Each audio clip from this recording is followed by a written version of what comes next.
Jack Marston continued. Jack Marston's story is a natural next step in the Red Dead saga, but there's a major obstacle. He comes of age just as World War I is breaking out. By the 1910s, the Wild West is disappearing, replaced by industrialization, cars, and modern warfare. If Rockstar made a game centered on Jack, it's likely he'd be drafted or volunteer for the war effort, trading horses for trenches and rifles for machine guns. That shift could make the game feel less like a traditional Red Dead experience and more like a war story. However, maybe the game could explore his struggle to live a normal life after the events of Red Dead 1, while the new world drags him into conflicts with early organized crime, corrupt officials, or even remnants of outlaw gangs adapting to the modern era. But regardless, I don't think this is what fans really want. So unless Rockstar finds a clever way to blend Wild West themes with the dawn of the 20th century, Jack's story might work better as a spin-off, focusing on his personal journey beyond the fading frontier. Issac Morgan, Arthur Morgan's son. Yes, I know Arthur said he was dead. Arthur only saw his mistress and son's graves, but never their bodies. What if they weren't actually killed, but rather ran away, faking their deaths so Arthur wouldn't come looking? Issac was around 10 when he supposedly passed, leaving him plenty of time to become an adult or older teen by the time Arthur dies. He would be an adult during the events of Red Dead 1 and has an unlimited amount of plots he could follow. He could be an outlaw like his dad. He could work with the police like Marston was forced to. Issac has an unlimited amount of potential and would be an interesting new character and a connection to Arthur like Jack was to John. A Pinkerton prodigy, we've spent 2 games fighting the Pinkertons, but what if we saw their side? A young agent working for the government, assigned to dismantle outlaw gangs, only to discover he's just a pawn in a much uglier system. Early missions could have him hunting down low-level criminals, but as he climbs the ranks, he witnesses the agency's darker methods, burning towns, framing innocents, ruthless betrayals. The story could force players to question who the real villain is. Maybe the agent starts idealistic,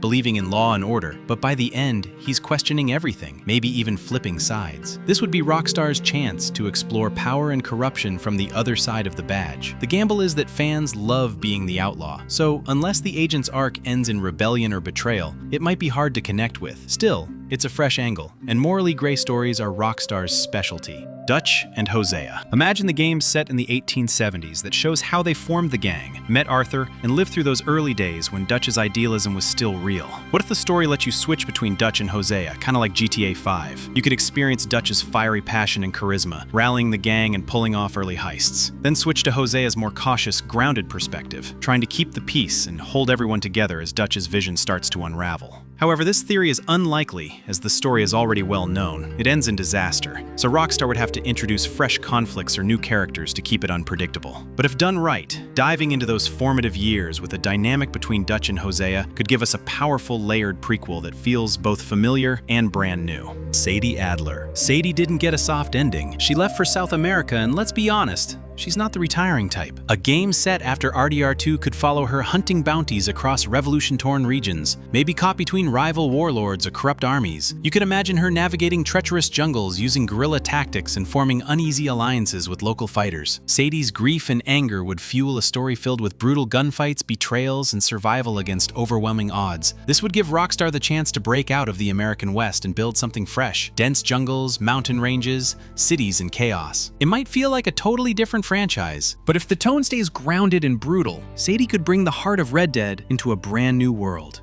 If there's any more theories you have for Red Dead 3, make sure to drop them into the comments. Who knows? Rockstar could be watching. Subscribe for more.